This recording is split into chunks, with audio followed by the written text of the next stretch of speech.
Police একটা টের পাইছে যে এপিসিতে কেউ উঠছে পিছনে, তো যে নাকি ওই যেটা ঢাকনা থাকে সেটা এরকম বন্ধ করতে যাচ্ছে। তখন গাড়ি থেকে পুলিশ নেমে এসে শটগান দিয়ে তার একেবারে বুকে, মানে এটা পরিকল্পিত, তাকে বাঁচতে দেওয়া যাবে না। তখন ওরা ওখান থেকে না নামায়ে কয়েকবার করে রাউন্ড দিতে থাকে ওকে উপরে রেখেই, এবং এক ধরনের ভীতিকর পরিবেশ সৃষ্টি করে। যখন দেখছে যে কিছুটা ছাত্ররা পিছাই গেছে ছাত্রজনতা, তখন হচ্ছে ওকে ওইভাবে ওখানে ফেলে দেয়। পারতপক্ষে ওই ভিডিওটা ইচ্ছাকৃতভাবে রিপিট করতে চাই না। এটা বাবা মা বা বোন বা যারা ওই লুইসা কেউই আসলে চুপ থাকতে পারে না, প্রত্যেকের চোখে পানি চলে আসে।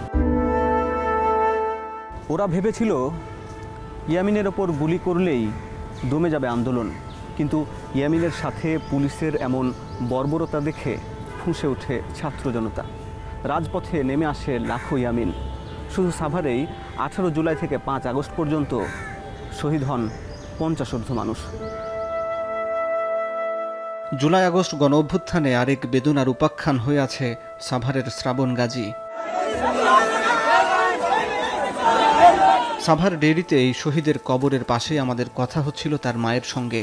বলছিলেন, মালয়েশিয়ায় সফটওয়্যার প্রকৌশল পড়া শ্রাবণের বার্ষিক ছুটি পড়েছিল উত্তাল জুলাইয়ের ঠিক মাঝামাঝিতেই।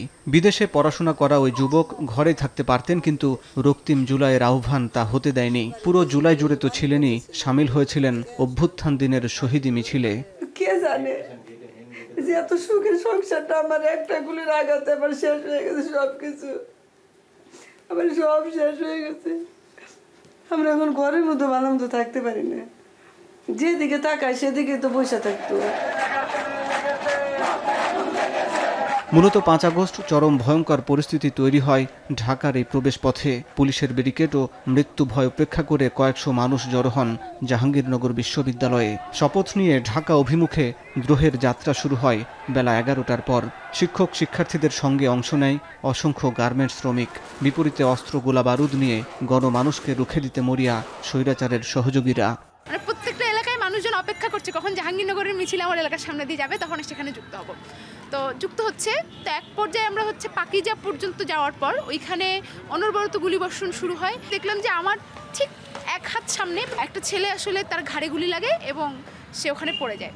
আমার হাতে স্লোগানের মাইক এবং কিছুজন মানুষ তাকে নিয়ে একদম আমার গা ঘেঁষেই শ্রাবণ গাজীকে কোলে করে নিয়ে যাচ্ছে। তখন শিক্ষকরা প্রায় 9-10 জন হাত তুলে পুলিশদেরকে নিবৃত করার চেষ্টা করে, কিন্তু পুলিশরা কিন্তু সেই মিছিলে নির্বিচারে টিয়ার গ্যাস, গুলি সহ অনেক ধরনের আগ্নেয়াস্ত্র ব্যবহার করে।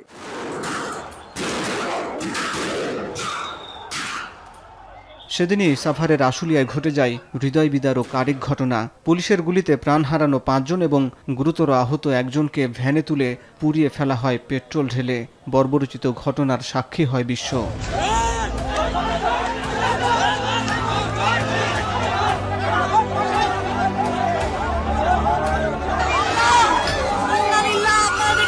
সাভার অঞ্চলে তীব্র আন্দোলন শুরু হয়েছিল এর 20 দিন আগে।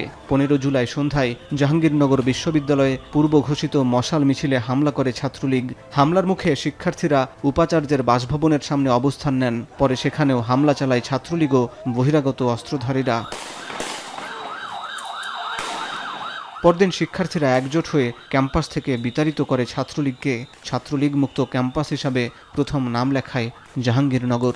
যখন নারীদের উপর তারা আঘাত আনতে দ্বিধাবোধ করে না, তখন আসলে এই ক্যাম্পাসের সকল শিক্ষার্থী ফুঁসে ওঠে। প্রশাসন আমাদের এই হামলার উপযুক্ত জবাব তো দেয়নি, বরঞ্চ আশেপাশে সন্ত্রাসীদের ভাড়া করে এনে এবং পুলিশ প্রশাসনকে এনে ছাত্রলীগের সহকারে আমাদের উপরে একটা নারকীয় হত্যাযজ্ঞ চালায়।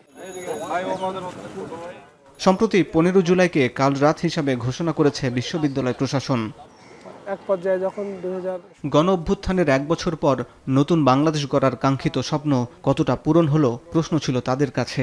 আমরা ইন্ডিয়ার আধিপত্য আমরা মানি না, আমরা স্বৈরাচারের কোনো কথাই আমরা থেমে থাকবো না।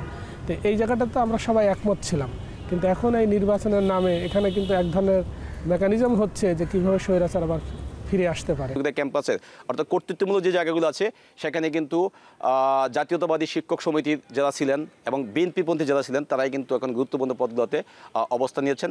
বাংলাদেশের প্রেক্ষিতে প্রত্যেকটা গণ অভ্যুত্থানের পর, প্রত্যেকটা সফল আন্দোলনের পর এক একটা গোষ্ঠী তৈরি হয় যারা আন্দোলনের সফলতাকে লুট করবার জন্য উঠে পড়ে লেগে যায়। যে ঐক্যবদ্ধ আন্দোলন আমরা মাঠে গড়িয়েছিলাম 24শে জুলাইতে, আজ এসে কিন্তু আমরা হতাশ।